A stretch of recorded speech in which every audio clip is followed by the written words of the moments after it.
Pour le groupe UDR, Madame Hanan Mansouri.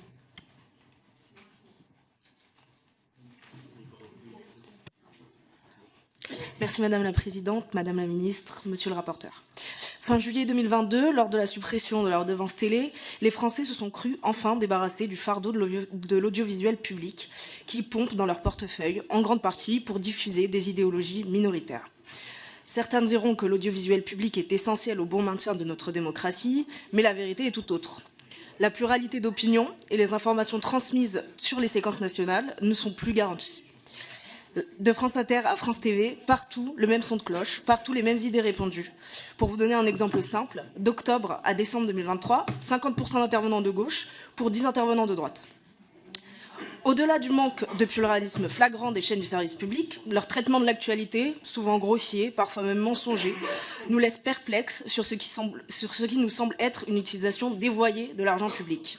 Quelques exemples de titres à peine orientés. Trump, un fascisme à l'américaine, la dérive autoritaire en Hongrie et Italie, la montée des populismes. Quelle finesse! Après la suppression de la redevance télé, le financement de l'audiovisuel public, qui coûte globalement 4 milliards d'euros, est compensé par un transfert d'une partie des recettes de la TVA jusqu'à fin 2024. Autrement dit, on paye toujours l'audiovisuel public, mais via la TVA. Cette solution pansement s'interrompant à la fin de l'année, on nous propose deux options pour continuer de financer ces chaînes publiques avec l'argent des Français. Soit continuer le système de financement par la TVA, soit ouvrir la possibilité de financer via un autre impôt de toute nature.